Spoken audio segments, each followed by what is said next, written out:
Well, hello everybody! As we are back here for a little Conan Age Undreamed of. We are back with our full cast and crew of Thieves, the selection that we are currently playing through for this As Told by the Sea. This will be the second part of As Told by the Sea, and as all of these stories are standalone, as long as you are with the same title, whether it be part 1 or part 2, you can watch it and not have to worry about knowing any of the rest of the narrative of this series. But until then and until now, here we go. Before we begin, let's go around and talk to everybody. I'm going to drop straight down to Brew. Brew, how are you doing today, buddy? Oh, doing pretty good today. I hope everyone is going to have a great weekend.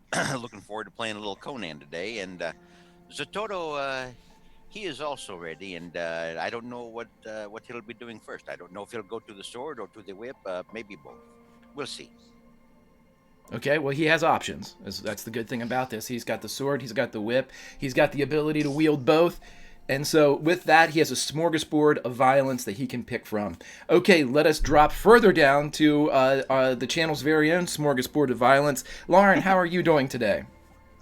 That's my new favorite intro. I like that a lot. Hello, everyone. Hi, I'm Lauren. I'm that salty ginger. I'm doing great. I'm super excited to get to it today. I'm playing Cinna. She is your classic archer girl, so I know exactly what she's gonna do. She's gonna shoot something. She's gonna shoot something or someone or lots of some things or someones, and I cannot wait. Let's do it. Let's do it. We're going to shoot. We're going to go. We're going to make it work. Smorgasbord of Violence has spoken. So now we will go straight across, or straight up at an angle, to the man, the myth, the legend, Mr. Jim Davis. How are you doing today, sir? Doing great. Glad to be back in this Hyborian world, playing a bunch of the scoundrels, thieves, and otherwise no good nicks, as it were, and trying to save young Conan from some nefarious fate. I'm playing Eric, a wanderer and nomad, a Hyrcanian who has traveled far to satiate his curiosity and desire to see the world. So let's get to it. Absolutely, buddy. Absolutely. We will see exactly how this progresses as we do our recap. But before we do our recap, let's talk to the bottom two that are straight from the academy. Alice, how are you doing today? Yeah, I am doing great. I've been looking forward to this all week. It's one of my favorite games, and I'm playing Rhoda, who is cheerfully serious and likes to get the job done. I think her and Sin are like the archery battle team, and Rhoda's probably rolled her eyes a bit and thought we probably should go get Conan back now. Right. Begrudgingly, right? Let's get him. Okay, so we'll figure out exactly why that's a problem here when we do our recap. But last but certainly not least, the headmaster of the academy, Scrat, how are you doing today, buddy? I'm great. I'm especially smiley now that since Jim said something about Hyborian world, I've got "we are living in a Hyborian world" in my head. I don't know why. But it's the Tog, kill things today. Yes. That's all we need, right? That's all we need. I might throw a sword. Maybe. Absolutely. Okay, so we have met our thieves that we currently have here, and as we go back to go forward, we must recap from last week, what brought us to the events of our current mission. And so the first part of As Told by the Sea went as follows. The thieves that you see around you were in port, and we went around and we used a mechanic in the 2D20 Modiphius system called carousing. And as they were in their port of call, each of them experienced a rather unique moment inside both their backstories and something to flesh out their characters a bit. I'm not going to go into them in detail, but if you want to go back and watch that first part, I think it's a perfect example of how the players take over the narrative and create a story for themselves. So what we're doing here in this tale, though, is young Conan, the person that will grow to become the Conan of legend and Robert E. Howard pulp fiction fame, is now 13 years old. He is watching each of these thieves as they are his mentors. They are all teaching him different things, some good, some bad, but that's Conan. He's good, he's bad, but he is a mixture of his environment and his mentors. All of the people around here are both.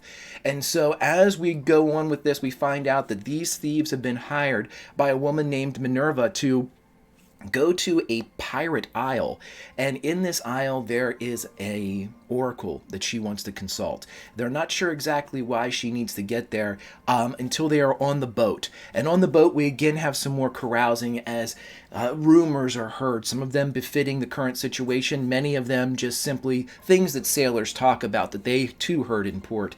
But they found out that the job and the task that they are currently involved in has this woman seeking an answer as to how she can bring back her murdered family. And so she has given her entire fortune as a sacrifice to the oracle.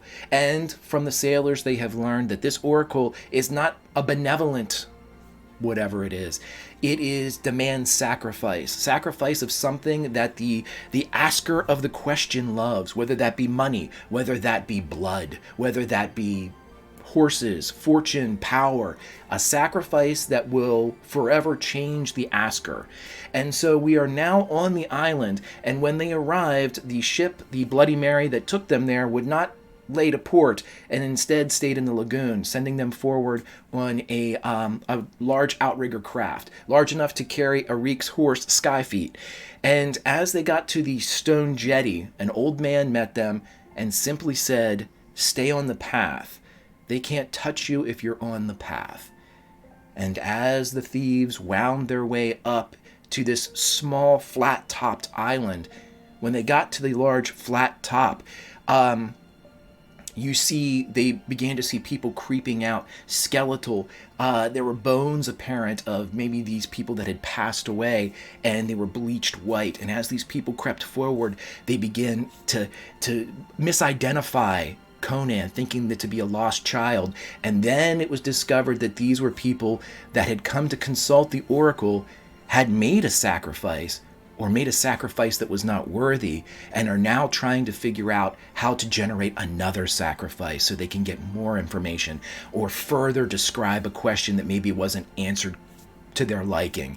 And as these lunatics began to creep in, as the warning persisted, they could not reach or breach the path, but they were on either side calling out, pretending or maybe believing in their delusion that these people knew them, that they could help them, that they were here to help them. But as the seasoned members of the thieves, all but Conan, were able to kind of dismiss this periphery noise, Rhoda told Conan, who was getting very upset by this, to simply look at the path and walk forward, which is what Conan did.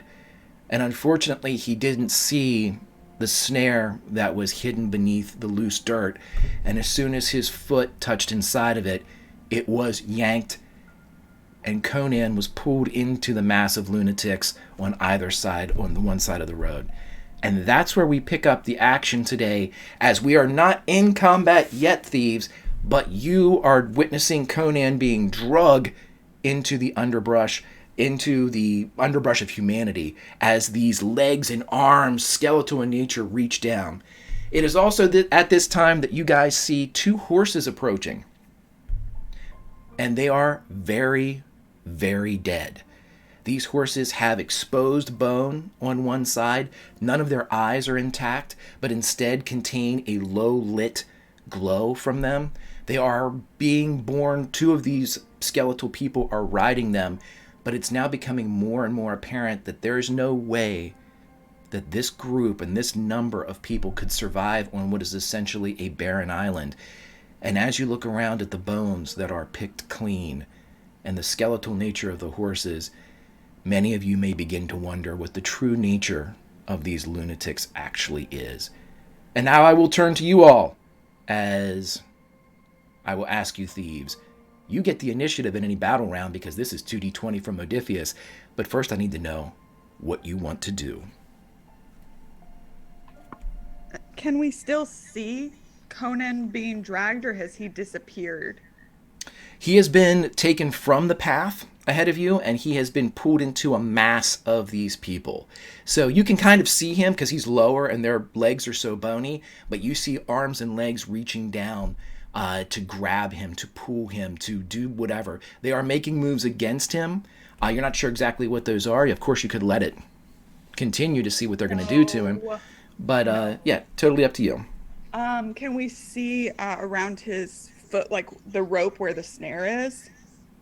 Yeah, you can see that the snare he's been pulled out into it, and now you can identify that there's 2 or 3 people kind of in the back that were using their full weight, because Conan, even at 13, probably weighs twice as much as the average lunatic, and so it took many of them to pull him from the trail.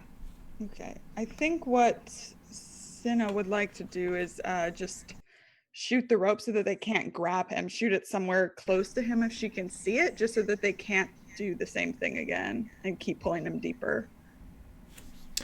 Okay, yeah, you can absolutely do that. Go ahead and roll an attack for me. And what we're going to say is this is a called shot through what I said was a underbrush of humanity, as there's a forest of these limbs. So it's going to take 2 successes for you to kind of thread the needle here and hit that rope. And I get an extra D20 because of my quick release. And so I get 2 loads as well. Okay. Yes! 3 with a crit. You are able to shoot through, and as you hit, not only do you have the 2 successes required to sever the rope, we're going to say that you can either spend the momentum that you recently gained to actually take it off his leg, or you can bank the momentum and have it taken maybe a foot away from where it was tied to him. So you can... I want to get it off him. Okay. Give him his best shot, because I ain't moving. All right. So with your 2 successes, and then finally with that spent of momentum, you're able to hit, and it actually peels away from his ankle, and the rope drops free, completely relieving itself of its prey. So Conan is now free. If you have anything else you want to do, please do it, or you can hand it off to one of your thieves as we do the initiative order here. I get another load. So I will just... The people closest to him, I will get one of them, if I may. Just to give him some space. And yeah, to give you guys a bit of theater of the mind here, you're looking at about a dozen on the side of the road of Conan, with one of the corpse horses riding up in that direction. On the other side, there's roughly 10, the side that Conan is not on, and another one of the corpse horses is riding up in that direction. Do the people on the corpse horses have anything in their hands, or are they just riding? It looks to be like they're holding large sticks that seem to have some type of sharpened edge or point to them. Oh, don't poke him. Cool. Well, I'll shoot one of them. I'll shoot the one on the side that Conan's on. If they're getting close to him. If they're not, I'll shoot the nearest one to the path to give him space. Okay, so you have that option. You can take the rider, or you can take the person that might, free Conan up. He's got several people in between him and the path now. He was pulled into a mass. Yeah. He went crowd surfing and got dropped, essentially. Yeah, I'm gonna start making space for Conan. That's what okay. Yep, go ahead and make another attack for me then, as you fire off your second volley into him. Yes. Ooh. Okay, so you have the ability to either add 2 points of damage using, you have only 1 success was needed, you have 3. So you can bank 2 momentum and roll your normal damage, or you can use those 2 momentum right now and add 2 additional points of damage to your strike. Can I think, spend the 2 to do secondary target? Just someone, like maybe it goes through that one into another one or something like that? Absolutely. And for secondary target, that's half the damage that you roll for. Cool. Right. So yeah, you're able to spend that, and it'll go through. I will allow you to take it through. We'll do half and quarter damage if you want to spend both points of momentum as you're piercing through these skeletal people. Yeah, let's do it. And I get an extra combat die as well. But I'll just roll the... Let's just do this. So 6 plus 3 is 9, plus another combat die is 1, so 10 total. Okay, the first one you take directly below where the jaw meets the neck, and you immediately sever this head using just an arrow tip. As it continues, it swipes through, taking the eye off the next person, and as it goes through, it rips off the desiccated nose of the next. So all of a sudden, one drops in the line, the second one grabs an eye, and the third one grabs its nose in a very hear no evil No, you. Okay. So as they go down, you see that two of them are still up, but they're wounded. One of them you have removed from the fight. If you have no other moves, everybody else witnessed as this barrage came from the back as Senna was just firing arrow after arrow into the crowd. What would you like to do, Senna, and who are you going to hand it off to? Okay, I still don't know if that counts as murder. I still think I'm the least murdery here. Rhoda, do you want to shoot some people now? Rhoda nods, but instead she runs forwards. She's got her saber out. And how close are like Conan's feet to this group? Like, can she just grab his feet and try and pull him out? Not without leaving the group. And he went tits over ass. Like, so he went feet first as he got pulled out. So as he got pulled out, the farthest thing away from you is actually his feet. But I mean, his hands are up. Hair, if he's got his hands, I don't care. Just oh no! I'll watch the locks. Okay, as he's laying there, you're gonna have to leave the path though. He's a good 15 feet off the path for you to reach down through a murderer's row of lunatics. Yeah, I don't think she'll think of it. I think she'll literally run at it and try and grab him. Okay. As you're running forward for a moment, Rhoda, you see Conan as his eyes are huge. He's going to be this hero if he survives, which isn't guaranteed. But you see that he is in fact a 13-year-old boy. And as he is just flailing with his fists in terror, for a moment you see him look up between the feet and legs of his attackers, and the wide eyes see you coming. And when they see you wading in, breaking through the front lines of these people, you see that his eyes immediately, whether it be from the fright or from the fact that someone's coming for him, he immediately begins to weep as you see tears drop from his eyes. Go ahead and make your attacks. Okay. What do I need to roll for this one? Sorry if I'm... Go ahead and do your melee attack. Yeah, okay. Melee. Where is it? It should be... Let me jump over here. I always get... Is it that one? It's at the top under... It's that one. Yeah, no, I've seen. My bad. That's okay. We'll use that damage then. That's all you need. As you hit, there is a complication on this, and here's the complication. You're able to hit for 4 damage plus effects as it comes through. I believe your saber has piercing, if I'm remembering correctly. I think that is correct. I'll look it up here. No worries. No, it's got parrying. Excuse me. Parrying. Right. Okay, so you're able to swipe into, and we're going to say for the narrative that you're able to hit the one that had its eye taken out by Senna, and you just cut and cleave through its breast, offering very little resistance on the razor's edge of your saber. But as you cut through and open the area and Conan's eyes meet you without any obstacles, you see the hands grab a hold of his feet and begin to pull him further away from you, 5 feet, as that's the complication that's arisen. They realized what you were doing, and some of them that weren't so focused on Conan saw you coming and begin to pull him farther from the path. Is there anything else you would like to do? I will allow you to spend, you guys do have 2 banked momentum. If you want to spend one of those and have a second attack, you may. Oh, I don't know if Rhoda would probably just try and grab hold of Conan and keep hold of him and just yell, "Talk!" and just looking back. Okay, yeah, so what we'll say is you're able to, if you spend a point of momentum, I'll allow you to swipe with the saber and then perform a separate action where you jump down, and with the momentum spend, you grab hold of Conan's hair, or he reaches back and you lock hands with him as you are kind of in a tug of war with Conan. As they are descending on you, you are not able to defend yourself as well, as since you have one arm kind of locked with Conan. She's not letting go, she's literally fixed almost, probably quite painfully for Conan, but... He's gripping as hard as anybody that you've ever felt grip you, as he is utterly terrified. And so I'm assuming that with your round over, you called out for Torg, and... Torg? Torg first is going to turn to his remaining allies and go, come on! Get to the boy!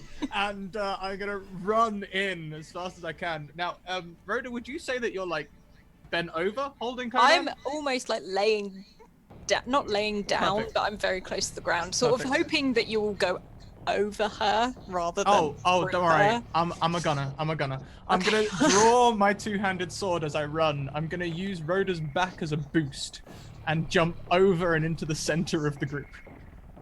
Okay, I will allow you to do so, but you're going to have to spend a momentum for this simply because either you can spend a momentum and you're just in the group, or I'm going to have Rhoda make a some type of skill check here as a massive beast jumps on her back unexpectedly and uses it as a trampoline.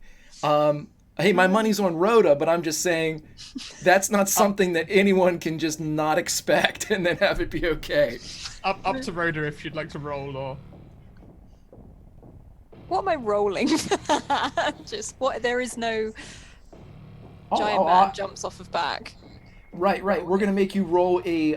We'll make you roll a brawn, just a straight brawn roll, if you Okay, can. I will roll that. Okay, we'll save the momentum. You just need one success here as you roll your brawn. Oh my word! Yeah, you got it. But there is. Okay, She you got sees it. him coming. You got it, but there is a complication, and the complication is you're able to withstand the bounce of Torg as he launches off of you, but it's just enough weight shift where you feel the fingers of Conan slip from yours, and he gets dragged back another 5 feet as he is being pulled deeper into this mass of lunatics. But you're within grasping distance again, but it's just that moment where the fingers fail and they become unlocked. Torg, you are airborne.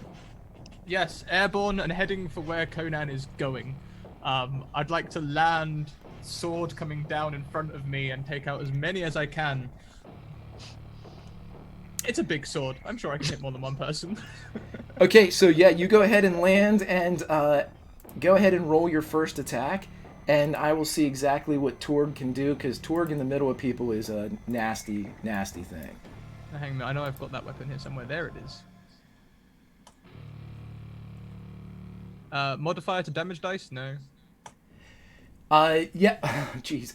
Okay, go ahead and roll me a first. That's the damage that we'll take. But if you go up and roll me an attack for that, we'll see. I'm sure that it won't be a problem, but we just need to get you to roll a, what is it? Where's the melee attack? I always go, yeah, just right below agility. Yep, 2, and you get an extra piece of momentum, which you can immediately spend to have a secondary attack.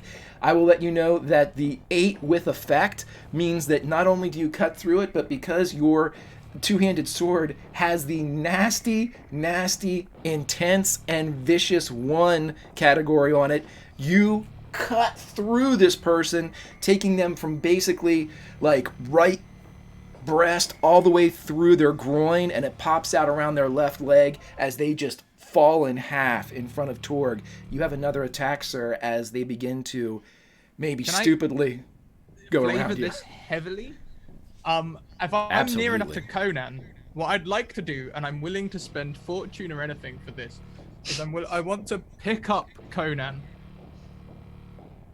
run someone through with my sword, and be like, here, take it, and put his hand on the two-handed sword, and then withdraw again, so I give him my sword. Absolutely. With a cost of a fortune, I will allow that because that's dope as hell. And let me see. Let me make sure I get your... there we go. So for the price of 1 fortune, which gives you an automatic success that we can flavor and do whatever we would like to it. So you've spent 1 of your fortunes. You have 2 left. With that, it proceeds exactly as you've said. You run somebody through, getting an automatic crit. They're basically dead on the end of the blade, just kind of doing the last as they look down, and you rip Conan up off the ground, who's standing there, tears in his eyes as he's looking back at Rhoda, and you throw his hand on the hilt of the two-handed sword, and as he looks down at it, he just holds on. He's just holding on like someone just giving him the rein, like Arik's just giving him the reins to a frenzied Skyfeet. And he's as he's looking at it, and he's starting to do that dance where he's turning with the as the person's dying on the end of the blade. But yeah, you are among them. Pull it free! He will on his turn. So what we'll do is, yeah, if you're done, you're among them. We will have Conan, and he pulls the sword free from inside as the person drops to the ground. You are 3 down now of these lunatics. They still have 9 more and a rider coming up. The rider is bearing down on Torg, and you see Conan as he turns. He takes a swing, and he hits. And so when Conan swings, he is going to hit...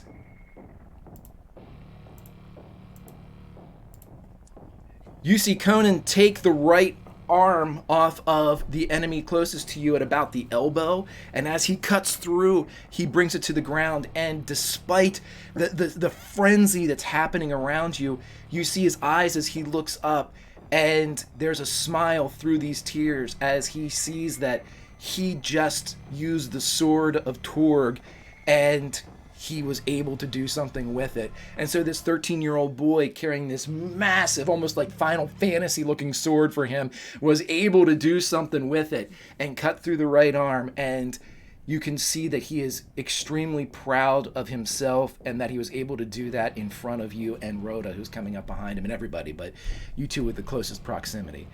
Conan is then going to give his initiative over to Zatoro. All right, you said we had, or a second ago, you said we had 1 rider bearing down on us, but there were also 2 riders, like on the corpse horses. Yeah, 2 riders total, 1 on each side of the trail. So there's 1 on the remaining enemies on the active side of the trail where Conan, Rhoda, and Torg are. There are 9 foot soldier lunatics. There is 1 mounted lunatic. On the other side, there are 10 foot soldier lunatics and 1 mounted lunatic. Okay, would I be able to get into position? Would Zatoro be able to get into position and then try to attack one of those mounted riders? Sure, yeah. Okay. Then what he'll do is he'll scramble up, seeing all this happen. He'll scramble up to the whichever corpse horse and rider are closest to him, and he's going to try to use his whip and lash out and try to entangle like that horse's like front legs. Okay, this would actually be the corpse horse on the opposite side of the road, as it seems to be bearing down on you. The other one, you've got the 9 lunatics, Torg, Conan, Rhoda, between you and them. So the one to get the easiest to is the one that's kind of leading the charge of lunatics from the left-hand side. So yeah, go right ahead and attack with your whip, and you're calling the shot. Let's say that it's just like with Senna. It's going to take 2 successes for you to kind of get the horse. But once you've kind of tripped it up, we'll see what happens. Can I spend a momentum to add a dice? Yeah, you guys have 1 momentum left. Go right ahead. If everybody's... We've only got the 1 left? I don't want to use our last one. I'll just go ahead and use the 2. That's fine. Okay. So this is melee, correct? Correct. All right. Nice. So not only did you succeed, but you also got a momentum back, which you can immediately use with the 2 successes, and you are able to entangle the corpse horse. You have it. It seems like you can control it in any way that you want to do it. If you want to trip it, you can. What would you like to do, Zatoro? I want to see if I can trip it in a way that that maybe, because this is the one next to the other group of 10, right? Correct, yeah. You want to bring it in among them? Yeah, I want to see if I can kind of steer it back towards the larger group and try to, cause chaos over on that side to buy us a little time. Absolutely. I tell you what, I will allow you, if you want to do this, to roll a athletics check, as that's what it becomes at this point. Okay. And you can spend a momentum in the pool if you want to. You guys have 1 left. If you want to kind of add an extra die to that and see if you can. It only takes 1 success because you already have it lashed. Yeah, I'll go ahead and add a momentum to that since I just added 1. Yep, and you have a fortune if you just want to make it happen, but you have 1 fortune left. Right. So that'll be 3 dice, correct? Correct. Yeah. So add Okay. another one in the sub box, and you'll be ready to go. Oh,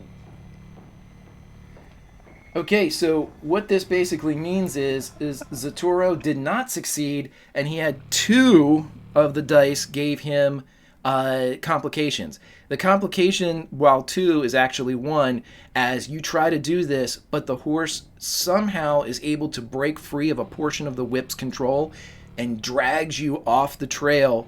In that one moment that you kind of pulled back with all your might, it pulled with all of it his. And it's just that moment where the human reflexes don't think, I should just let go of the whip.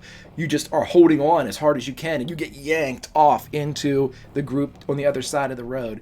You're close to the trail. You're not among them like Conan is, but you are definitely off the path. What would you like to do? And I guess you want to hand it off to Arik if you are done. yeah. I'll probably scream, or not scream, but yell out in some sort of startled fashion, and then I'll go ahead and I'll look. In fact, I'll even look back at the trail to Arik. Yeah, so it looks like Torg and Rhoda and other I forget our other character here. Dinna? Dinna, yes, thank you. I've got the one side under control. So Arik wants to take Skyfeet and sort of loop. Gonna enter the path that Zataro is facing the rider on, and see if he can't distract the rider and horse by firing at them. So he's on his horse. He's gonna leave the path, but he's in support of Zataro. And the whip is like around the horse or around the rider. It's around the horse. Yeah, it was around the horse's front legs. Okay. I think I'm gonna go with the rider, nonetheless, just to distract it so that he can't do it. So range attack against the rider here. Here we go.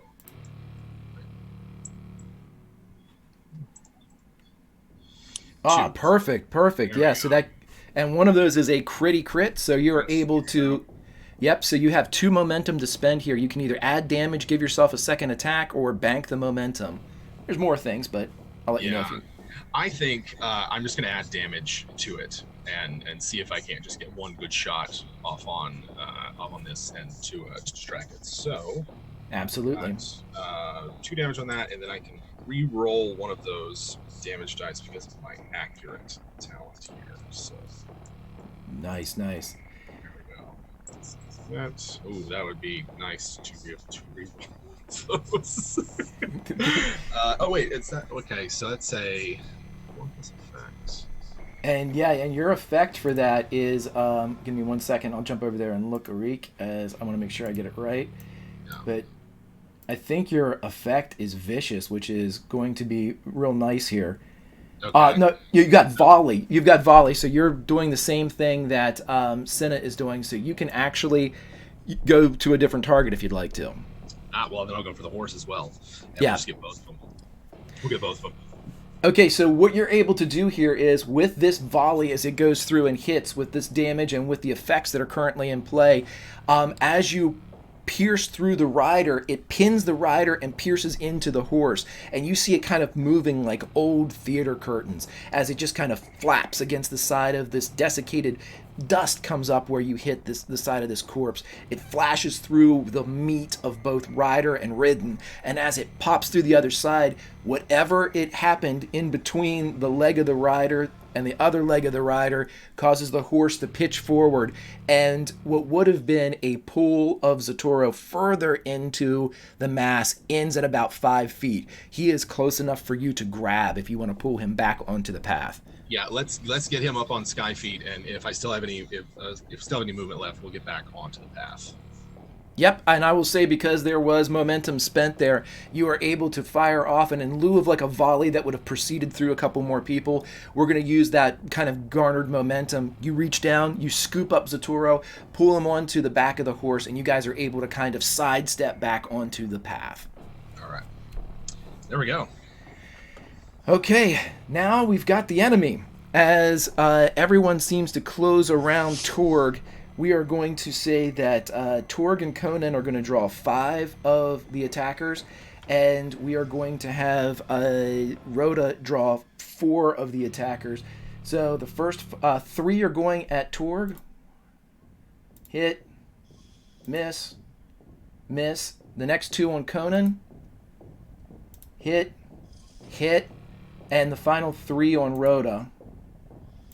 Hit, super miss, which means that ends, not only does that complication for them, it gives you guys momentum as they made a serious mess up. So I'll put that back onto the overlay, and it also complicates the end of their last movement. So I will see, Torg, you were hit once, does not hit, cannot get through anything. 2 damage and 4 damage on Conan as he is so happy with what's happened, and you see these slices, these long kind of fiendish knives that these creatures have produced cut through both one shoulder and the other shoulder as they kind of twin mark him across his broadening frame. And as he kind of lets go, starts to let go of the sword, he flexes and keeps hold of it, seeming to risk his own life to make sure he doesn't drop the sword that was given to him by Torg. But he is wounded as the blood begins to pour down his chest. And let's see, we have 1 that has come through for no effect as Rhoda is able to kind of roll out of the way as it slashes onto the ground. On the other side, we have the rider come up. The rider is going to throw the spear, and it's looking as if he is trying to throw it towards Arik. And with that, you guys get an additional momentum as this guy screwed up big time. And those are 2 20s. That's lovely. You guys get a momentum back as not only does the spear miss you, Arik, but you're able to pull back on Sky Feet. It travels over and hits his companion on the other side, dropping the horse to the ground as the spear is quivering in very near the same place where your arrow went through the side.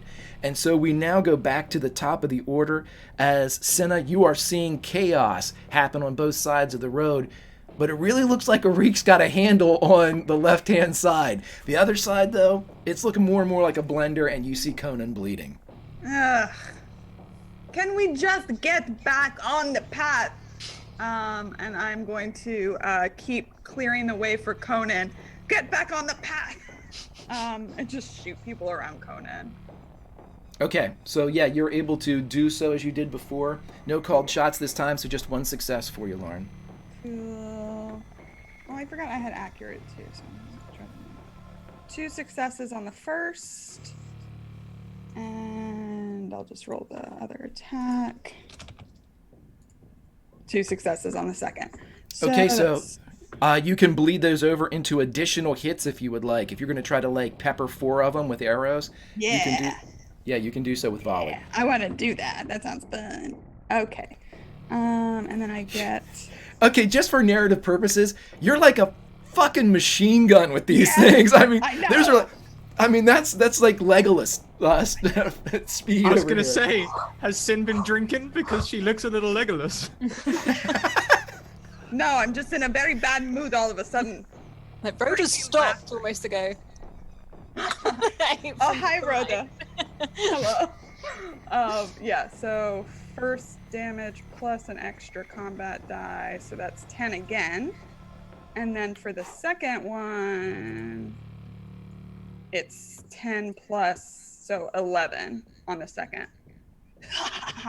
Okay, 1-2 drop, and because you have volley and that extra momentum, you can bleed both of those off into separate attacks, which are automatically going to hit at half damage. So they're going to punt through at 5, and we'll go ahead and round up to 6. We're going to say that you take out not only the 2 that you've struck, but the wounded one that had the nose taken off of it, it drops as well. So that takes 3 down, leaving only 6 plus the rider, who is now spearless on the right-hand side of the road. Machine Gun Lauren, where would you like to... I'm sorry, it's going to go right back over to Rhoda as we've already made this. Rhoda, when she sort of shakes off looking at what Sin's doing, she follows Conan, just making sure nothing can grab hold of him again. So she's just hitting whatever's around her. Okay, you definitely see that there are arms reaching for Conan. It's almost as if, and you believe just from the comments that you heard on the way up this path, that many of them believe the sacrifice of a child would definitely fulfill whatever the Oracle needs. So it's not, you guys are kind of peripheral to this child, albeit a man-child. It's still a youth that they think that if they put him to the blade, that'll get them an audience with the Oracle. But so you see 2 arms reaching for him. Of the 6 that are remaining, all eyes seem insanely intent on the boy. Yeah, Rhoda is that she's gonna just try chop off these arms as they come closer. Okay. And you said that you were trying to put yourself between him and... Yeah, if anything, she's putting herself between it and batting these sort of arms away, chopping them off, not batting them away. Okay, let's make a roll in the first one, just a straight attack roll. Any success, you're able to maybe parry into additional action. Yep, there we go. So you have 1. Go ahead and roll 1 damage for me with your saber. You guys do have 2 momentum. You may go ahead and spend it for either additional damage to the one that you're attacking, or you may use the momentum to attack another target. I think I'll probably attack another target if there's another arm coming out for him. Absolutely. Go right ahead, and we'll say that there was 2. And again, you hit. Go ahead and roll damage for that one. It's an 8. Wow, okay, so the first one you wound, the second one you end, as the hands that are reaching for Conan are the last actions of at least one of these 2. You take kind of harry the one back with a devastating cut across the abdomen. The second one you just savagely backhand, and as you do so, both blade and guard hilt of the saber remove this man's throat. And as he drops to the ground, still staring at Conan, everything that was once inside his neck is either visible or running down his chest as he slowly sinks. Rhoda is just pushing him forward. She's just like, just keep moving, and shoving him back to the path. Okay, so we're going to go to Torg, but I'm going to go ahead and jump here to Conan.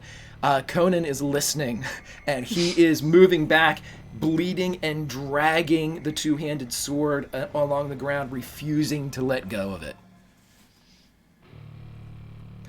So, Rhoda, as you turn, you're in between. So what this will mean is if anybody wants to get to Conan, they're going to have to come through you. So your parrying defense can come into play should an attack be made.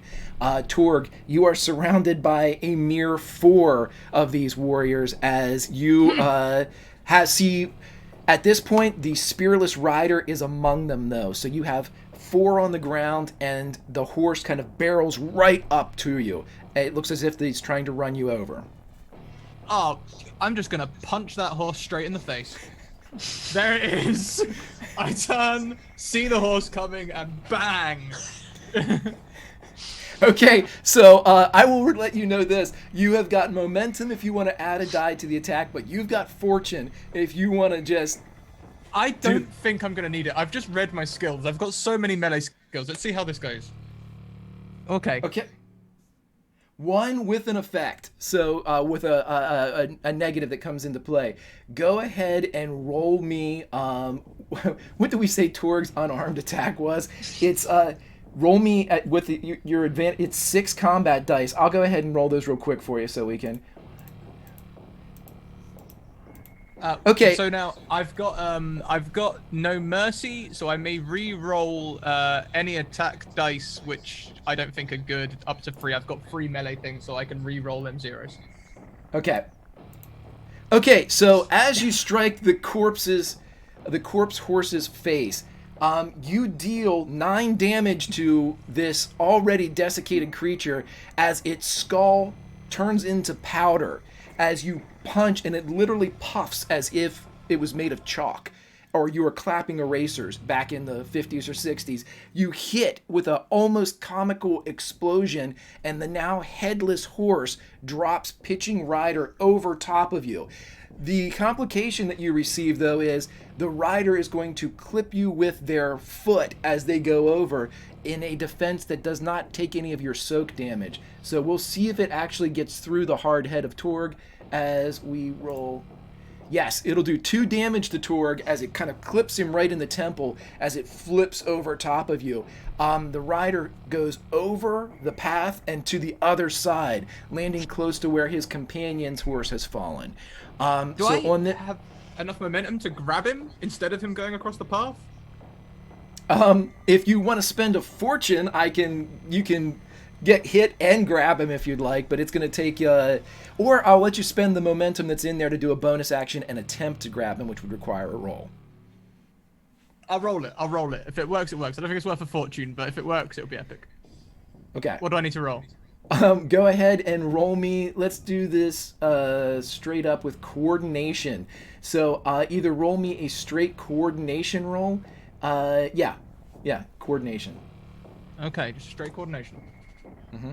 Oh, no. Yeah, so you reach for him, but he sails over. Maybe you see 2 of them for a second, and you reach for the middle of the 4 feet, and that one's not there. As you're kind of as you're reeling from the shot that he took on the side of your head, he does fall over onto the other side. For Theater of the Mind, and since I'm only updating for people going out on stream, you guys have no momentum at this moment. However, there are 3 in front of you. Torg bleeds over to Conan, who's already moving towards the path. Zatoro. Can I shout to him as well? Can I just quickly pick up that sword, boy? These are the times you know you are truly alive. You see that he's real hurt. He turns, and he snap out of it. I'd like to just keep going, Conan. You come here, Conan. You come here. See, look, now Sin is mad. I'm mad. I have 7 hit points. I'm Come down here. to 3. Come here. It's all in your mind, boy. And I'm looking back at Torg like... Right. So, then it goes over to Zatoro. Zatoro, you are now on the back of Skyfeet. You see that the left side of the path seems to be contained as they can't reach the path. The right side, though, off into the grass, there are 3 of them that are still surrounding...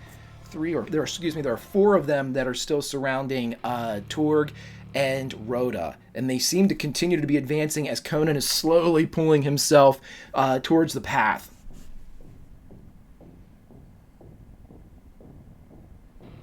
I know it's a great idea. Would it be possible for me to, like, if I dove off of the horse, as much as I appreciated Eric or Reek bringing me up there towards Conan to get like in between him and the things that are advancing on him? Yeah. So you want to jump and try to kind of do what Rhoda did. You're just kind of protecting. Basically, yeah. I'll jump down in front of baby Conan and I'll attack anything that's closest to me. I don't know if there'll be. I don't quite know how that's situated. Sure. Okay. I'll tell you this. Imagine this. You've got the path. You've got Conan, who is about halfway between the path and a cluster of 4 enemies who are engaged with both Torg and Rhoda. You may join Torg and Rhoda in that cluster of enemies, which would kind of do the same thing as protect Conan. You would kind of insert yourself just like Rhoda. If they want Conan, they'd have to get through you and Rhoda. You can get there in time to attack one as well. I think for the, you know what, and we're trying to get Conan back to the path. I think I'll just sort of latch on to Conan and try to get him back to the path and stay with him and defend him as we're trying to get him back to the path.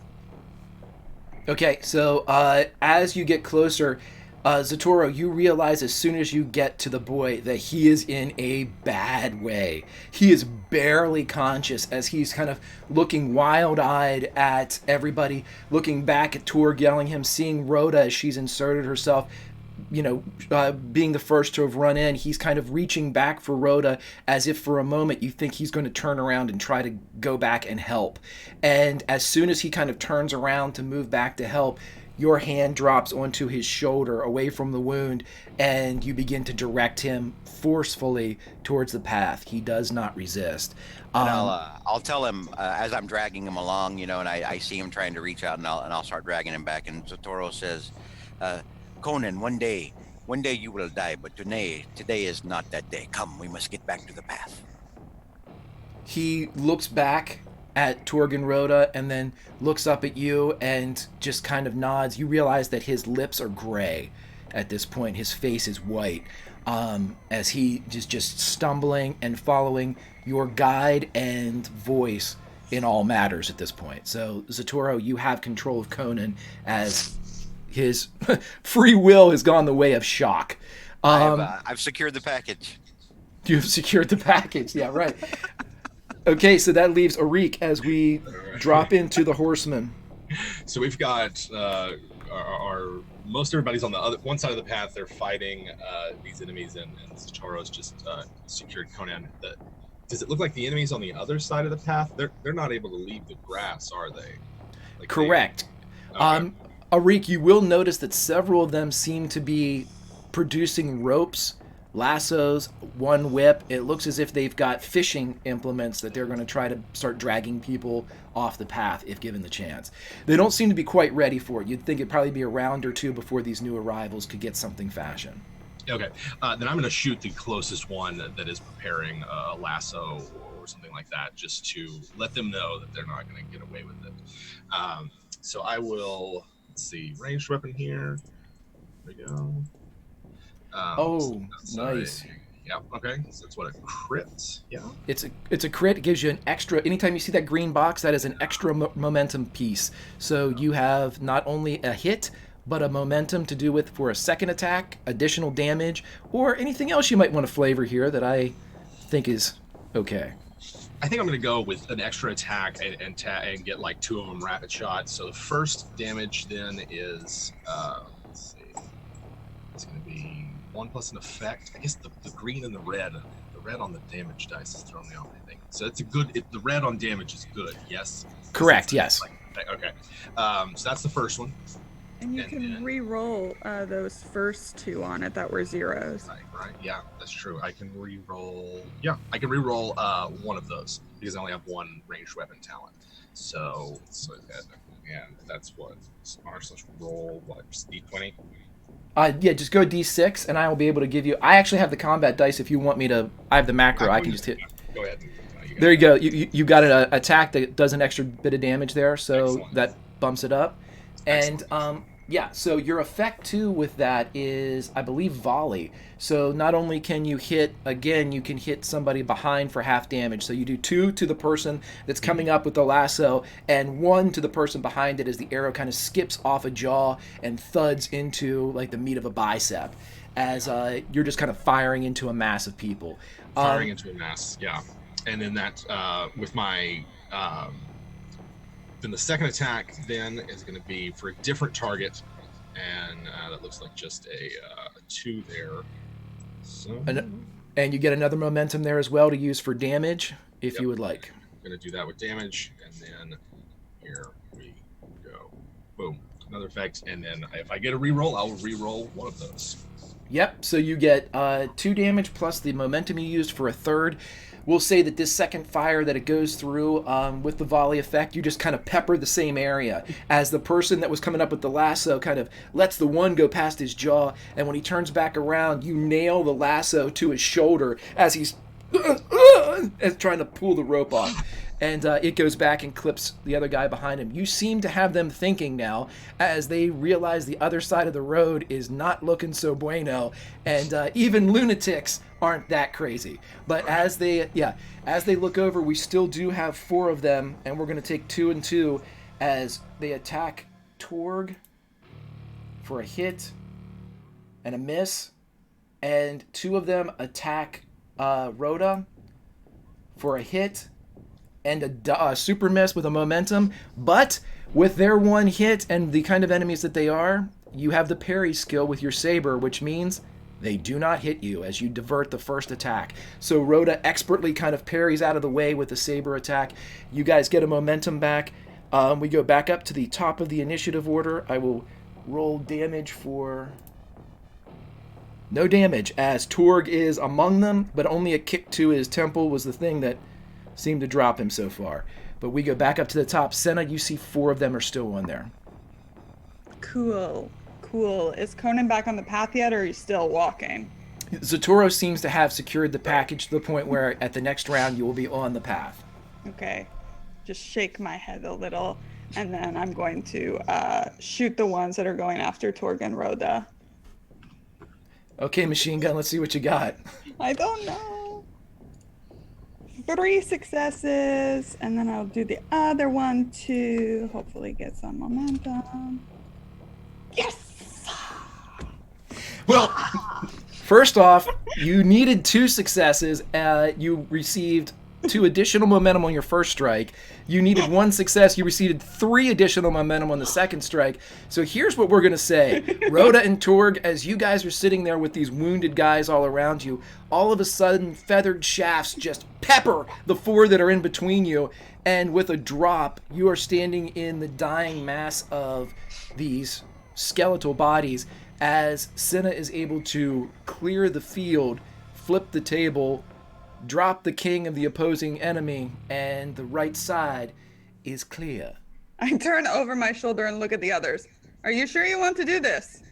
And I just point behind me at all the dead bodies with arrows in them. Almost as one, especially the one that's trying to get the lasso from his chest that's nailed to it, they all kind of stop and weakly raise their hands and step away. The rope and the lasso still nailed to the chest of the one as they drop back and quit the side of the path. You guys are free. I don't see why we had to stick to the path. It's not that bad. Conan, come here. Conan, come here. Come here. He's... by the time he gets to the side of the road, Zatoro, you feel the boy, like, kind of give out. You see him drop to his knees, his hands still clenched around the hilt of the sword. He has refused to drop it. That's good, at least. Zatoro speaking words of wisdom, but he's so quiet and gentle in his whispers. Oh, sorry. My bad. Zatoro will try to brace Conan as best he can to stop him from falling over, because I understand a 13-year-old Conan is still Conan. So right, you're able to basically get him where it's a bit of like a fireman's carry. You're careful of the wounds in the front of his shoulders, but you're able to kind of get him, and using more of your own strength, Zatoro, you're able to keep the boy up. He's walking, but he's real flat-footed. He's just kind of stumbling as he walks. You guys will notice now that a small cottage that you didn't notice before is about 15 yards ahead of you on the trail. The trail leads right to the front door. Before we get there, can I remove my 2-handed sword holster, head over to Conan, try and... This is yours now! What? Mine. You've earned it. Now, come on, wake up. I got him with your sword. You did. It is your sword now. And Conan, who will remember this, much like a Telltale game, will need to kind of be told about this, as his lips, he has about as much color as a paper plate. He is just in all kinds of shock. Zatoro, you would actually feel the boy's temperature get cold. He's not in danger of dying or anything like that. It's just, the first time you get punched in the face, usually your body does more damage than the blow. So he's remembering, and he's kind of looking at you with this glazed over look. But if he's not taking it from me, I'll put it on him. Take the sword out of his hand and put it on his back. Like, keep it there until you're strong enough to walk with it. we need to get him to a place where he can maybe rest for a moment. He can't keep going. Let's see He'll if get his someone second wind. up there can maybe help him, and to keep him awake, I will tell him more about whoring. So he wakes up a little, gets some color back in his face. That seems to rouse him a bit. Hey. I think Where's my when notepad? She can, she'll Right. sort of take him aside, maybe to like the back of the group. But she probably sounds quite angry. She said, "Come here." Like she sounds angry. No shit, Rhoda's angry. Huh? See you later. And she's just like, just keep going to talk. he comes over Rhoda, but he's got that flat foot, almost like drunk look on his face where he.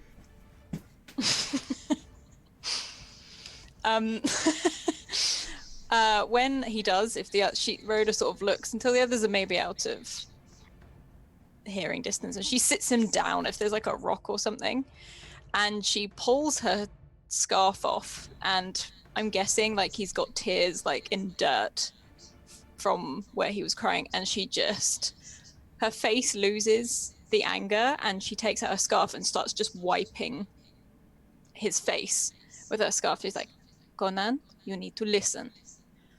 No matter how scared you are, you do not show it. Okay? That is a weakness that they can use. Things are scary. I was scared. I get scared all the time. I don't show it. It's not something I do, and it helps a lot. Always walk tall, with confidence, and always have an unbreakable voice. Do not let it stutter. Do not show weakness. And she sort of puts the scarf around his neck and just probably because of how pale he looks, she's not sure if it's warmth or anything, so she just ties it awkwardly around. She's like, I'm not angry with you. I'm telling you, this is what you need to do. Okay? And if you want to be scared less, just work out more. Shut up, dog. Not be scared and work out more. Work out more. You can cry, but don't do it in front of others. Don't do it in front of your enemies. Don't do it in front of enemies. Walk tall, strong. Okay? He turns and kind of nods and pulls out of your grasp a bit as he's still flat-footed, but he's walking by himself in the direction of the others towards the hut. He's trying to keep himself upright, but you can see his knees he's making a valiant attempt here. She walks behind him, not like holding on to him, but just watching in case he falls. And she's I've only got one other word of advice. If someone ever tries to steal your ship, shoot them. And she keeps walking him forwards. Shoot them. It's much easier that way. All right, so with those words of wisdom given to Conan, again, like a Telltale game he will remember, you guys walk up to the hut. Now, the hut seems to be carved from the native rock of this island with a nautical-looking motif with old netting and harpoons and rigging, even a fallen mast. And as you guys get closer, the front door, which looks to be made out of an amalgamation of boards from several ships, slowly opens. And Minerva, who has been there kind of watching all of this go down, she leaps into the building. I swear these people. Okay. Can we see inside? Is it dark? I was looking for snares up front, so. Right, yeah, there doesn't seem to be anything else from where you guys were to the actual hut. And as you get closer, it's not like it's supernaturally dark inside, but it appears as if there's the windows have been shuttered. There's enough light, but it's kind of that difference from being outside in the sun to going inside. But the closer you get, the more details you can make out of the inside. It looks to be pretty small. You can all fit inside, but it's not, it looks like a one-room hut. Okay, I've still got my bow and arrow out, obviously. So I will follow her through the doorway. Okay. Is everyone going in? Yeah, I think Rhoda will. Again, saber out, follows in. I'll look at Conan first. Does he look ready to fight? No, not at all. Like so. Yeah, he looks like he's trying to look like he's ready to fight, but he is not ready to fight. Tor can immediately be like he's going to fall over. So like, how does he react if I like? If you like what? If you like Look like I'm gonna like make to start on him like. like you do that, and like 3 beats later he goes like he's got no reaction time whatsoever. Okay, Torg, sit down. For fuck's sake, sit down. Yes. Take some water. Get some water in you. He goes What is wrong in. with you? Are you guys inside? And he's kind of leaning up against an interior wall. Is that what you're doing? Like taking Conan in to sitting down? Zatora, I still can't hear you. I know that you're working on something, Brew, but You said it was a one. You said it was a one room kind of just shack kind of building. correct. Yep. Zatora we'll leave the door open, and Zatora will stay outside and sort of keep watch. Okay.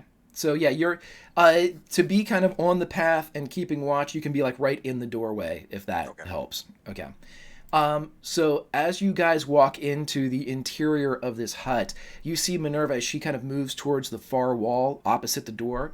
But inside you see that kind of coating the walls and covering every square inch of ceiling and floor. It's like the wood of 1,000 sundered ships, as you see these broken boards of all different types of wood from all over the world seem to have been used to create this hut. And as your eyes adjust to the gloom inside, you see that Minerva is moving towards a very odd configuration on the far wall. At first, it looks as if there are 5 beaks of some great birds. You know, they range from 4 and 5 feet to 8 and 9 feet, but there are 5 of them aligned almost like trophies on the wall. And it's not until you get closer and upon further inspection, you see that these are actually the prows of ships. They are the very end points of 5 separate vessels. And as you look at them, it seems that their boards make up the wall, as if they have been fused together by some type of magic or some type of titanic struggle that mashed all of these former ships together. And as Minerva gets close, you see the beak of the ship in the middle crack, and its bottom splinters as its mouth opens, and it says, "What have you brought us to buy our knowledge?" And she comes forward and says, "My fortune." "This is an acceptable sacrifice." And then, without her asking a question, the 5 beaks, the other 4 cracking open, begin to answer one word at a time. "The item you seek will be found in 3 years' time along the shore between Argos and Zingara beneath a purple cloud." And Minerva looks. "But is it there now?" "The item you seek will be found in 3 years' time along the shore between Argos and Zingara beneath a purple cloud." "Damn you, is it there now?" And as one, they all say, "That is another question." "Is it? I gave my fortune." "That is another question." "Tell me, what do you offer as sacrifice?" And Minerva turns on the rest of you. "What do you have? What do you have in your pockets?" Patience. We only have death for people who would seek sacrifices to whatever god this is. What you said. You got your answer, Minerva. It's time to go. "It is no answer. It's a riddle. I gave my fortune." And you see for a moment that her eyes cloud as she turns and looks at Conan, who is leaning against the interior wall. and he seems to be in and out of consciousness, and you see the same look in her eyes as the lunatics outside. The boy. Oh, The Rhoda boy. will step between them and be like, no, this is not part of the deal. I aim at her knee. What are you doing? I will pay you more. That boy's almost dead. I thought He's you just fine. spent all of your fortune. He's coming around, I think. Torg headbutts her. She drops. So as Torg comes in and fires a headbutt into her, you can feel her nose offer little resistance as it splatters and just casts blood along the left side of her face. She drops in a heap on the ground. Well, that was one way to do it, I guess. No, there's no argument now. I say we take her back to the ship. She's got her answer. If she's not happy, we kill her later. We have fulfilled our obligation. We need to get out of here. As soon as Zatoro, you turn around to say that inside the, maybe stepping inside the cabin a bit, you have to lean out of the way as all of a sudden Minerva's body slides along the floor on its own accord, goes down the 2 steps, slides through, leaving a trail of blood that's bleeding from her nose. She hits the path and is ejected off to the right-hand side. Oh. Aww. You didn't have to do that. She didn't follow the advice. No. No. Stick to the rules. It She seems chose- to be the case here. She chose poorly. Yes, nobody ask any questions in here. Let's leave. Step closer. I would have words with you. I don't want to know anything from you. No offense, you're a bit scary. I have no fear of wooden boards. What is it you wish? You see that now with the mouths as they crack, more humanoid-like expressions are visible on these ships. And you see that there are lights, very much like signal lanterns, that would be used at the prow and the aft of a ship to kind of guide it against any incoming traffic. You see that each one of the beaks has one of them illuminate above as these old lanterns fire to life. And you see the lanterns turn, and the center one looks at Conan, who has now slipped into unconsciousness. He is destined to wear the jeweled crown of Aquilonia upon a troubled brow. And Conan comes awake a minute at the sound of a directional response. And again, his kind of shell-shocked eyes look. Learn from those around you, your majesty, and watch for the sign of your enemy. And Conan kind of slips back.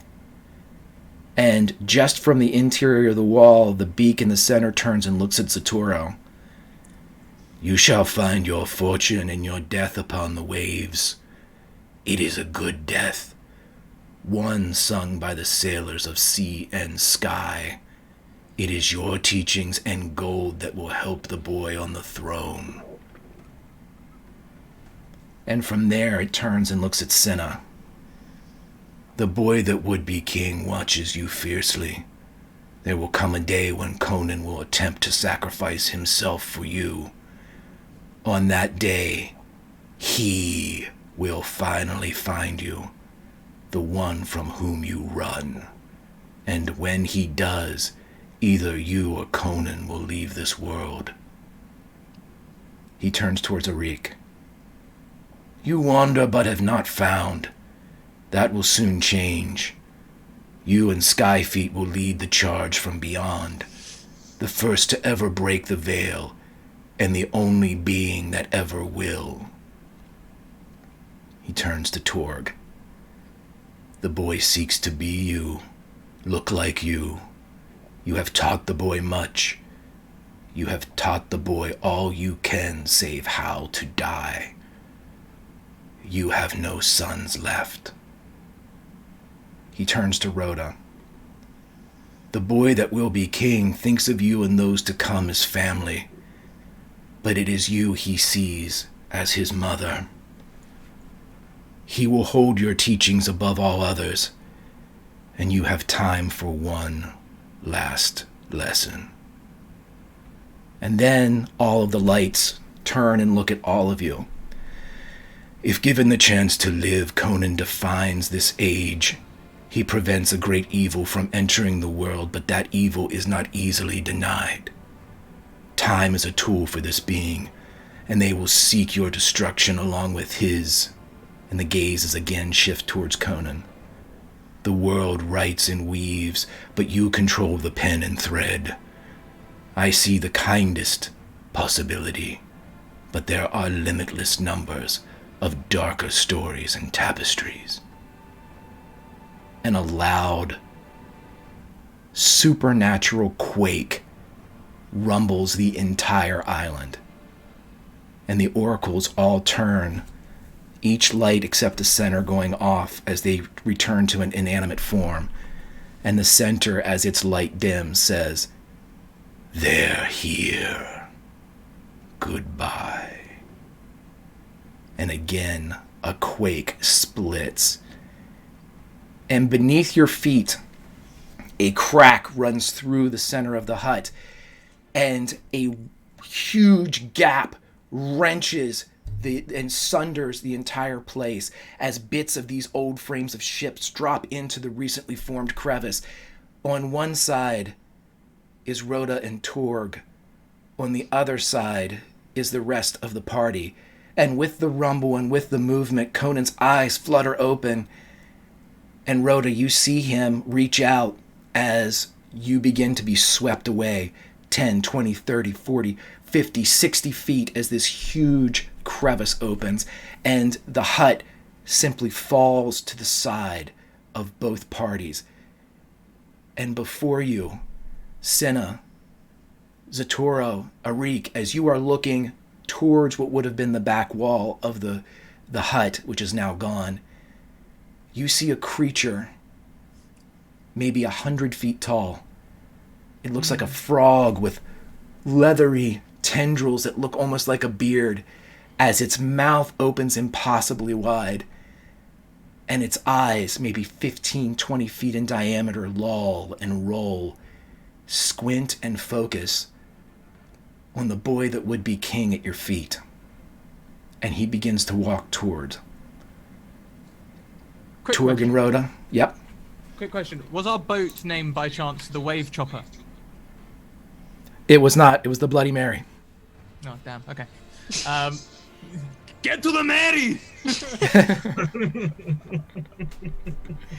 Yes, but it was often called the Wave Chopper, right? Can we still see them? Can we see Rhoda and Torg? You can see Torg running towards this thing. Oh, I'm very sad. I just start calling out Rhoda's name while I'm like picking up Conan and pulling him back if there's still a back to go to. There is, that you guys have access to the path. The entire ground is rumbling beneath your feet as every step this creature takes seems to be putting more and more pressure and strain on the very geology of this island, as these plates that made this flat top seem to conduct the vibrations of this creature more than would be the loose silt of a mountaintop. And so with each reverberation, this almost anvil-like top of this island just rumbles and cracks and splinters, but no so more than the crack that is now separating Rhoda and Torg from the rest of the party. If Rhoda sees this creature making its way towards Conan, she will run, saber out, and try and jump on its back and just stab straight through. Okay, so as Torg charges, Rhoda joins in the charge. As the rest of the thieves, you see Torg and Rhoda. If there is fear, much like Rhoda's lesson, it is not shown as the two of them run towards this massive creature. It seems not to notice until they get to it. I'm going to have you each roll an attack. We'll keep the same order that we had. Rhoda, if you want to climb, You may climb. You can roll me an athletics check, and I'll let you guys know you have 3 and 2 fortune respectively. Burn them as you are up against a creature that is 100 feet tall.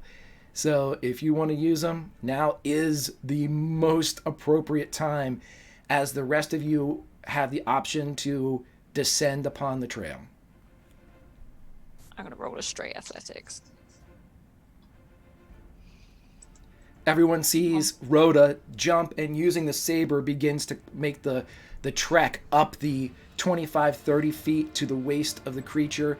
And with that round, you're able to get about halfway up it as you're digging in with your saber, and the large head of the toad turns to almost comically slow as it turns down to see this warrior climbing up him, as if, it's a disbelief look on this completely inhuman face.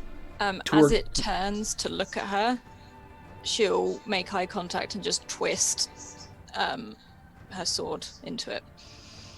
Okay, go ahead, and if you want to roll fortune, I'll give you max damage on it. Yeah, I'll roll fortune.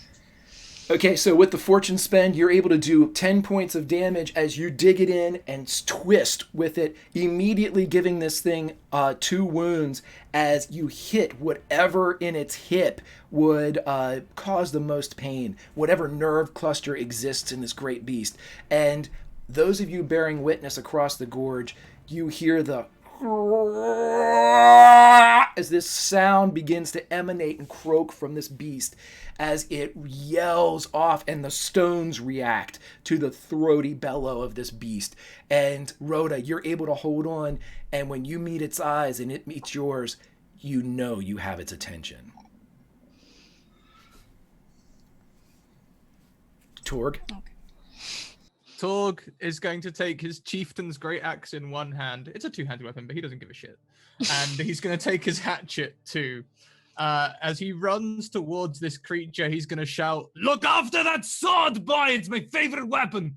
And dive on it and start climbing with double axes.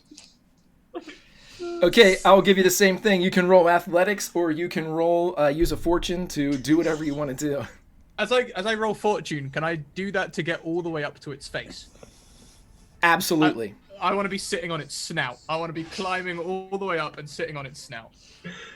Yeah, you're able to get all the way up right in front of its... You smell the sea. All of the fetid, rotten vegetation. All of the marine life that has been left to turn to bone and sand at the bottom of the ocean as it hits your face, and you've smelled worse. You are Torg, after all. And as Torg is standing there looking into the face of this creature, whose eyes are still looking down at Rhoda, another gnat comes to play. And this one has 2 axes. So as you are in front, and as it is finishing its yell in pain from Rhoda, what would you like to do, Torg? I want to drop my hatchet. I have no need of it anymore. I want to wedge my great axe into its tear duct. And I want to scoop its eye out. Okay, that'll be your last fortune if you want to give that. Okay. Yes, that is what I want to do. Okay, so... And then I will enter the tunnel I create. Okay, so as you're able to carve into the tear duct of this creature and you scoop the eye, it doesn't so much scoop as it just, its integrity is lost. And as it hits, a gelatinous mix of liquid and cream comes flooding out on top of you. The black ichor that makes up its pupil kind of splatters against you as it's, you are immediately covered in the gore of this thing's now ocular cavity. And as you look and you run and kind of pull yourself up and launch into this now 15-foot hole in its face. Everybody across the way, you, Arik, Senna, Zatoro, you all see that happen.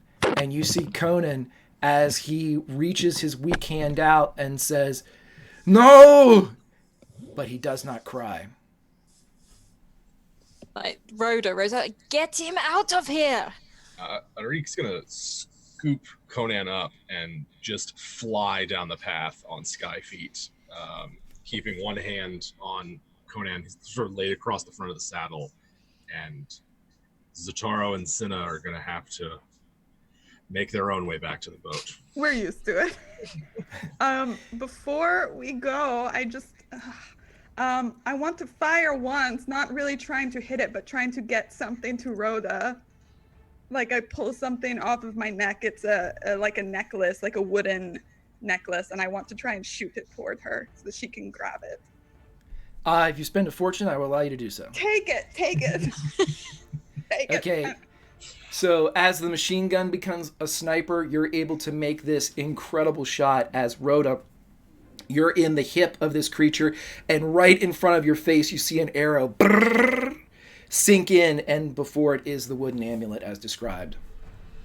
She will look at it quickly, scoop the amulet off, and put it round her neck, look at Sin, give her a wink, and then grab the arrow, wrench it out of the creature, and start making its way to the other eye.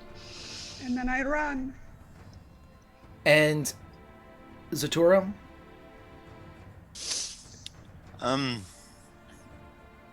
Just make sure I wasn't muted again. I don't actually have any range capability, and you said we're like 60 feet away from this thing? Yeah, and this thing's 100 feet up, and they're climbing, so yeah, you're quite a bit away from it. And so and there's really no way to like get across that crevice or that crack? Any consolation, you can probably hear laughter echoing out of its now open eye cavity. Yeah, you do hear laughter. It's being amplified, almost like the ocular cavity makes a perfect amphitheater. So the acoustics are... Okay. And then we see Arik and Cinna run down the path. Correct. Zatoro really doesn't want to leave Rhoda and Torg behind, but he'll start down the path, but he'll kind of stop, not commit fully down the path, but he'll get far enough away, but he'll stop and look back at his friends and hope that they manage to make it out of this thing. He's going to stay as long as he can before he knows that they're actually doomed.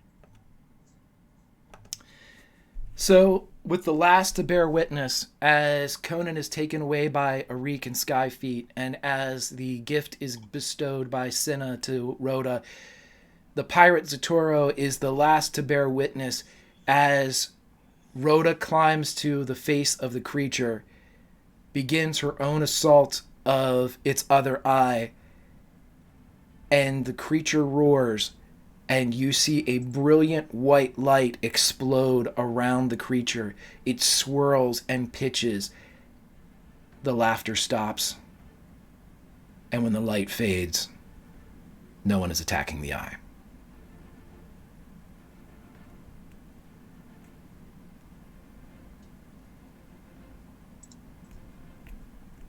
Look after that sword.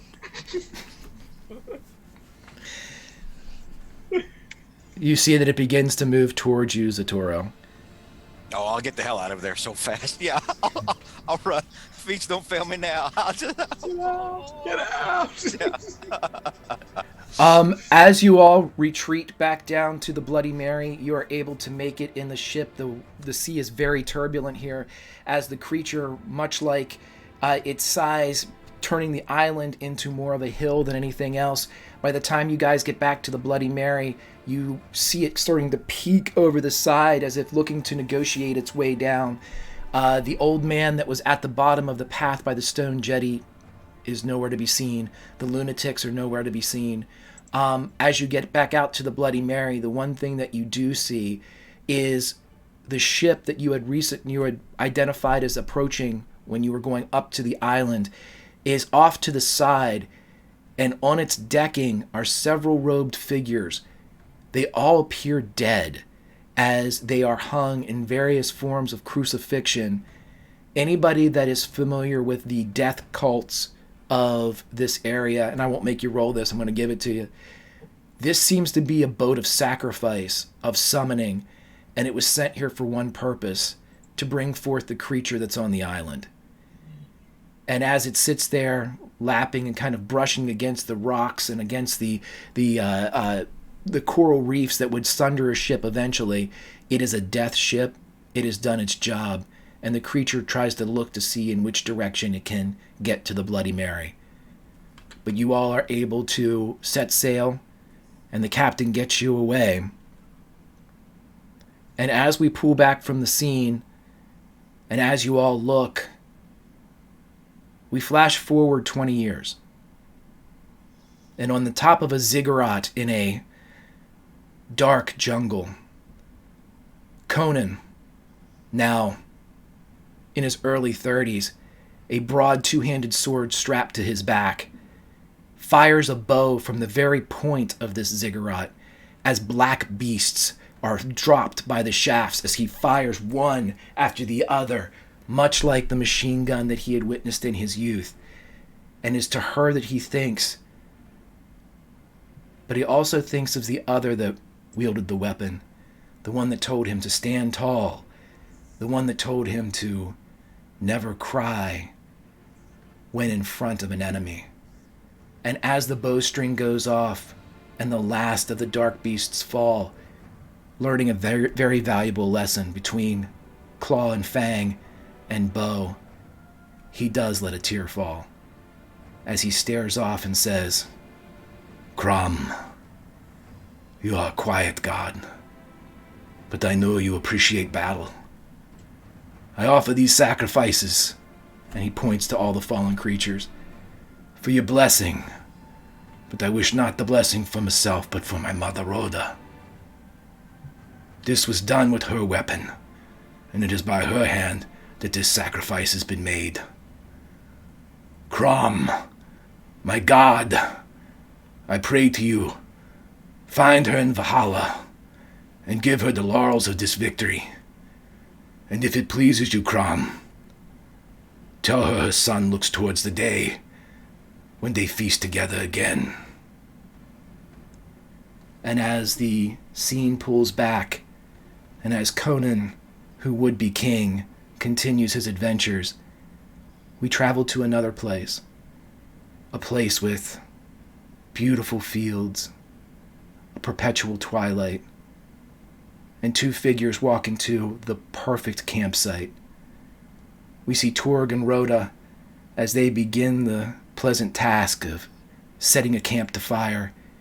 And as the campfire roars to life, they sit, remembering nothing of their fall. But they know that they are happy. They know that they have done what needed to be done, and they wait now for their friends.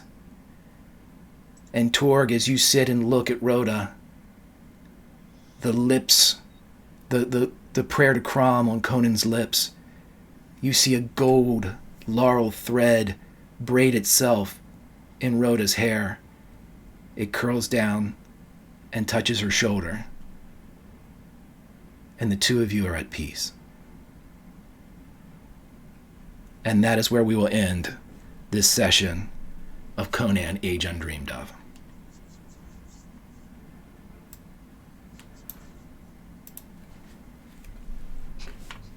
Oh, Brew, you look so sad.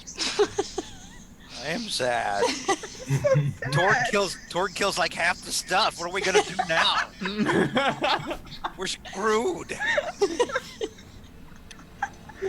Oh. No, that was moving. It's so good. All right, Thanks, kids. Greg, that was awesome. As we have the first fallen thieves set to campfire in Valhalla, we turn back and figure out where the travels go, and whether or not Conan will learn more from those that will come next, and what he will do with that knowledge. So let's go around and talk to everybody as we go in reverse order. We're going to save the two that died for last anyway. Let's start with Jim. Jim, how are you doing? Doing great. The more I play, the more I'm really digging this system and the kind of scenes that it produces. It's really fun and a lot to sink your teeth into. That's awesome, right? Like the big monster showing up, heroic sacrifice, destinies fulfilled and hinted at. Having a great time. Love it. Can't wait for the next time I get to be a thief and a scoundrel. Nice. Yes, and Jim's Twitter chat is in there, but always make sure you check out everybody over at WebDM on Twitch and of course on the YouTubes, as we have Land Between Two Rivers on Thursday night, and we also have Starward Bound on Tuesday nights. And I've heard it so much from Pruitt, you guys have a new video drops every Wednesday. The last one was on Illusions. Yes. Well, we try to get one out by Wednesday. Definitely. Right. So yes, we have a new video out this week, Illusions. You can check that one out and argue or whatever it is that you like to do about it. So there you go. And yeah, awesome. Great game. Awesome, brother. Awesome. Let's jump over to Zatoro. Brew, how are you doing, buddy? I'm okay. I'm gonna miss Rhoda and Torg a lot, and I don't know. I mean, I'm glad I lived in all. Yay, we won. I mean, but no, this will also be the day that Jim Davis swept me off my feet and rescued me. So that's something I can always, I've always got that card in my pocket if I ever need to tell that story. Had a great time as always. Surprised that and all the games that I play with you. Because I also play with you on Saturday nights in the Valley of Soot and Skull on the Greyhawk channel. That this is the one that actually takes like the first live, so to speak, and not the other one. So a little surprised by that. But I'm Brewhammer. You can find me at on Twitter at Brewhammer DND. And also, here sometimes on Friday playing Conan and on Saturdays with Greg and Lauren playing Valley of Soot and Skull. And now I'm going to go cry into a beer and remember Torg and Rhoda. That's how I think Torg would want it to be remembered, at the bottom of a mug, And remember me as I was, filled with murderous rage. But we'll get over and talk to him in a second. Lauren, what did you think today? I'm not okay. I'm not okay at all. Upset. I'll be okay eventually. Oh, wait. I want to tell you what's on the anvil, but I can tell you after. I'll tell you after. Yes, save it. Save that, because that's something that can pop up. Who knows? Okay. Maybe it'll pop up later. We'll see. Okay, I'll save it. That was great. I like the system so much. It's so much fun, and I really love this group. But other places you can find me if you want to see more crying, as I know all of you do, or more violence. I mean, whatever floats your boat. I'm over on Twitter at That's All You Ginger, and I play games with lots of these lovely people. Tomorrow night at 9 Eastern, me and Brew are playing Valley of Soot and Skull with Greg over on the Greyhawk channel, and it's our penultimate episode. So come check that out because it's super fun. And then on Sunday nights. Someone die in this first. There's Project Athena, Hope Cthulhu. Look at it. It's so pretty. That's at 7 p.m. Eastern on this channel. I made a really vulgar promo image this week. You should definitely check that out. Shocking. Shocking. And then I'm going to be seeing Scrat and Alice a lot more in the fall, which I'm excited about because they're so fun to play with. That's me. Fantastic. And I'll go in reverse order with our two departing people as I go to the headmaster of the academy. Scrat, how are you doing, buddy? Rhoda, do you think that Conan will make a good king? I think he will do well. I think we did enough. I think we gave good examples. Yes. What do you think? I think I can see his kingly actions in your hair right now. And she's obviously... Could be. I do quite like it. Has remembered the sword and the bow. Perhaps they still sing of when I took out that creature's eye over their beers. And I hope that if someone did ever steal a ship from him or anything from him, he shot them first. Because they started it, so it's the only right thing to do. And that I hope he picked up the punch the horse thing. It's a good move. No one ever sees. Oh, I love that. Yeah, It's absolutely fantastic. I hope someone does, a camel, horse. I don't think it matters. We had a good run. Cheers. Cheers. And she necks it. I am Scraticus, of the Scraticus Academy. I have never been so eager to get to my turn in any game system ever. Like, it didn't matter what ridiculous bullshit I wanted to do, I could do it, and that is so empowering. I loved it. Torg was the most fun character I think I've ever played, and I think it's largely due to the system. Yeah, sing of us. Sing of us. We're starting up season 2 over on the Academy. Me and my wonderful wife Alice. She'll be taking on 6 games. I'll be taking on around 6 games. There'll be another couple of games where neither of us are going to be in it or DMing or anything, which is we're doing like 14 new games next season between 1 p.m. and 1 a.m. EST. It's going to be pretty hype. We've got a strong crew. I'm finalizing that now. And as always, Conan's amazing. I was going to say, Conan, like, same as Scrat here. Rhoda, I think, is my favorite character. And I really like that I've been able to play it out in such... I'm so in love with this system. Like, I need to play more. I'm sad I can't. But it's been an awesome system with an awesome group. I just love it. And thank you, Greg, so much for asking us along, because this could be my favorite game I've played.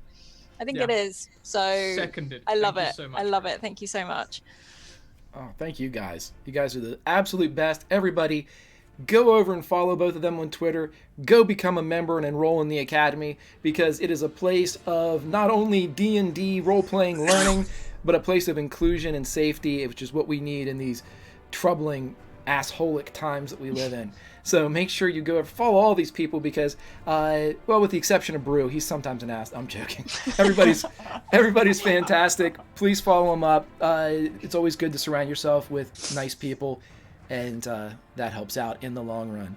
But as we say goodbye to Torg and Rhoda, we will be back next week with a brand new story, a standalone adventure. We will see which thieves show up then and what time we are looking at as we continue to tell Conan's mentoring tale.